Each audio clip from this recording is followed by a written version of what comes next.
Bismillahirrahmanirrahim.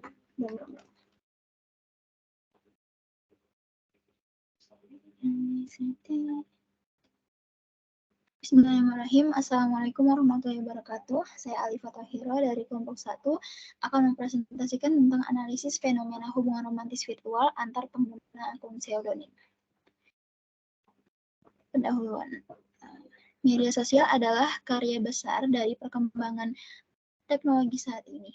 Media sosial mengubah cara orang berkomunikasi dan berinteraksi, serta menjadi tempat untuk menyatukan orang-orang dari berbagai latar belakang dan lokasi. Di media sosial kita sudah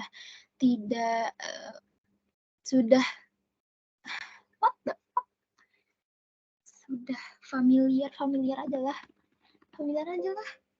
Mesti macam-macam. Bismillahirrahmanirrahim. Assalamualaikum warahmatullahi wabarakatuh. Nama saya Alifah Tahira dari kelompok 1 akan mempresentasikan tentang analisis fenomena hubungan romantis virtual antar pengguna akun pseudonym. Media sosial adalah karya besar dari perkembangan teknologi saat ini. Media sosial mengubah cara orang berkomunikasi dan berinteraksi, serta menjadi tempat untuk menyatukan orang-orang dari berbagai latar belakang dan lokasi. Di media sosial kita sudah familiar dengan anonimitas, yang sebenarnya ada dua jenis, yaitu anonim dan pseudonym. Kalau anonim, anonimitas penuh, itu dia tidak bisa diidentifikasi, sehingga cenderung digunakan untuk hal-hal yang negatif. Sedangkan pseudonym itu anonimitas parsial, dan dia dapat diidentifikasi karena menggunakan nama samaran gitu ya, bukan yang nggak ada namanya. Dan karena bisa diidentifikasi ini, mereka jadi bisa melakukan interaksi sosial. Akun pseudonym itu adalah akun di media sosial menggunakan nama dan foto profil samaran. Di sini sudah saya cantumkan contohnya. Interaksi sosial yang dilakukan akun pseudonym menjurus pada terbentuknya hubungan virtual. Yang di sini akan saya bahas adalah hubungan romantis. Nah, hubungan romantis adalah hubungan yang didasari dengan kedekatan, hasrat, dan komitmen. Dan hubungan romantis yang dilakukan secara virtual itu hubungan romantis yang dilakukan melalui media sosial, melalui perantara. Jadi hanya melalui gadget. Dan walaupun hanya dilakukan melalui media sosial, hubungan itu juga seharusnya diaplikasikan norma-norma dan nilai yang juga diaplikasikan di dunia nyata. Dalam agama Islam, terdapat larangan terhadap hubungan romantis atau pacaran di luar ikatan pernikahan. Bahasan penelitian saya adalah tentang hubungan virtual romantis itu sendiri dan kajiannya dari sisi Islam. Metodologi yang saya lakukan untuk pengambilan data adalah wawancara untuk eksplorasi tentang hubungannya dan studi literatur untuk dari perspektif Islamnya. Gitu ya. Di sini sudah saya cantumkan kriteria narasumber dan narasumbernya. Analisis data wawancara menggunakan interpretative phenomenological analysis. Nah, temuan dari wawancaranya adalah yang pertama, alasan berhubungan secara virtual. Yang pertama, bersenang-senang. Jadi mereka melakukan hal-hal yang nggak bisa mereka lakukan di dunia nyata. Yang kedua, hemat waktu dan tenaga atau less effort.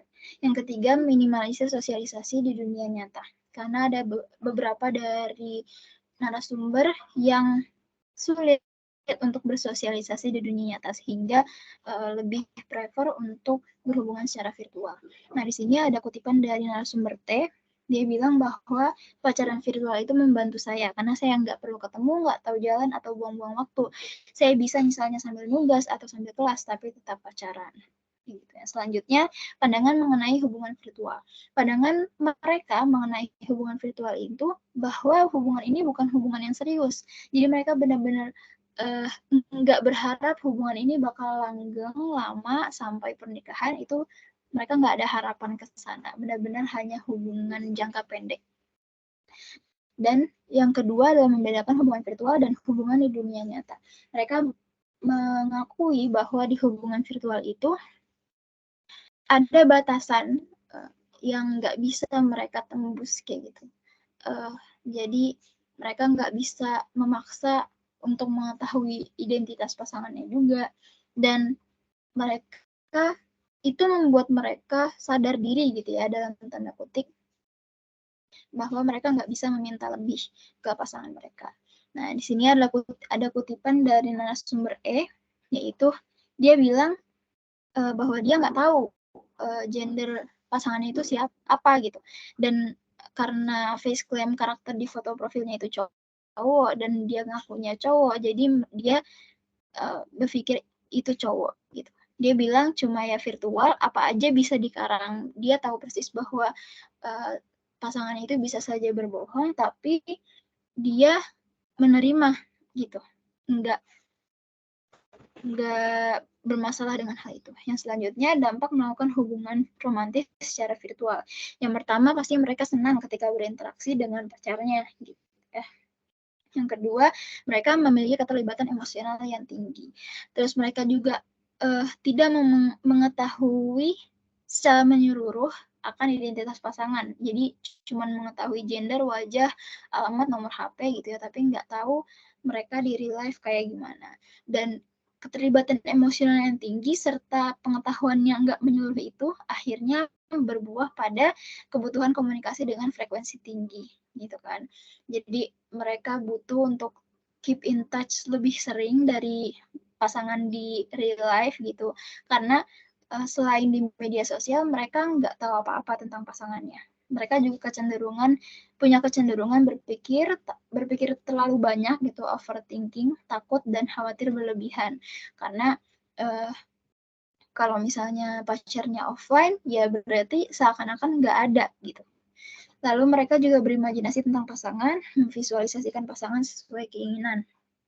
Walaupun udah tahu gender dan wajah pasangannya. Mereka juga 1 dari 4 orang itu berharap bahwa dapat membawa hubungan ke dunia nyata, dan semua narasumber bilang bahwa mereka mengorbankan waktu untuk pacaran virtual ini, dan 2 dari 4 narasumber bilang bahwa mereka juga mengorbankan agama. Di sini kutipan dari narasumber O, dia bilang bahwa ngorbanin agama tuh bukan keluar dari agama, tapi menyalahi aturan agama. Yang di sini dia mention aturan agama yang dia salahi adalah berhubungan dengan sesama jenis dan berhubungan dengan orang yang berbeda agama. Gitu. Jadi di hubungan sebelumnya dia berhubungan dengan orang yang beda agama, dan di hubungan yang sekarang dia WLW atau lesbian gitu. Nah, yang selanjutnya kutipan dari narasumber E, dia bilang bahwa ketika membayangkan berhubungan seksual dengan pasangan, dia itu sesuai preferensi. Kalau yang sebelum pacaran dengan yang ini, dia membayangkannya cowok dengan cowok, boy ex boy, dan yang sekarang dia karena nggak mood gitu, jadi dia memilih untuk dia membayangkan dirinya sendiri sebagai boy pussy. Gitu. Jadi dia laki-laki yang memiliki kelamin perempuan. Walaupun di jenis kelamin di real life-nya dia adalah perempuan. Gitu. Nah, yang selanjutnya kegiatan dalam hubungan romantis virtual. Mereka berinteraksi melalui teks dan suara, jadi chat dan call gitu. Lalu berusaha mempertahankan hubungan, berkomitmen untuk terus berkomunikasi, memberikan hadiah, dan memprioritaskan kehidupan nyata. Jadi mereka kalau misalnya sedang sibuk atau apa, jadi di set aside lah hubungan virtualnya itu. Lalu mereka juga menyalurkan hasrat seksual tanpa berhubungan badan dan terus berkomunikasi secara berkala. Nah, di sini ada dari narasumber E, dia bilang kalau ngirim makanan itu seminggu sekali ke pacarnya. Dan kalau ngirim hadiah itu tergantung apakah ada hal yang dirayain atau tidak. Nah, di sini juga kutipan dari narasumber E, dia bilang bahwa untuk menyalurkan hasrat seksual, mereka melakukan imagine atau membayangkan dengan saling mengirim teks tentang hal yang dilakukan, dan plotting menarasikan hal yang dilakukan. Mirip sebenarnya. Dia juga pernah teleponan, ngobrolin hal jorok, atau kita biasa bilang dirty talk. Gitu. Lalu studi literatur dari perspektif Islam, yaitu adanya adab-adab dalam berinteraksi dengan lawan jenis. Beberapa di antaranya adalah menjaga pandangan, nggak boleh bersentuhan, nggak boleh berinteraksi yang terlalu intens hingga menimbulkan syahwat gitu. Itu juga harus menjauhi zina dan liwat serta sahak juga. Lalu saya juga menemukan tentang jenis-jenis zina, yaitu ada zina hakiki, bertemunya dua alat kelamin tanpa ikatan pernikahan, dan zina majazi, yaitu zina dengan melihat, mendengar, berbicara, menyentuh, melangkah, berkeinginan, berangan-angan. Lalu di sini adalah pengertian dari tiap zina majazi. Lalu diskusinya adalah bahwa hubungan romantis itu melanggar aturan di Islam, beberapa aturan di Islam, karena menimbulkan imajinasi dan harapan, yaitu zina hati. Lalu yang kedua, mengandung usul khalwat karena berduaan di chat gitu ya, jauh dari pengawasan orang lain. Lalu yang ketiga, mendekati larangan besar tentang homoseksual karena tidak terlalu peduli dengan gender pasangan di real life. Dan yang keempat, memberikan dampak buruk dalam diri, yaitu ketakutan, kekhawatiran, overthinking, dan lain-lain karena ketidaktahuan secara menyeluruh tentang identitas pasangan. Dan yang kelima adalah menyia-nyiakan waktu, karena dari awal mereka tahu kalau hubungan itu nggak akan kemana-mana dan memang untuk bersenang-senang saja. Lalu kesimpulannya, penggunaan akun pseudonym itu untuk hubungan romantis virtual tidak dibenarkan gitu dalam agama Islam. Walaupun memang dapat meminimalisir terjadinya kontak fisik di antara pasangan.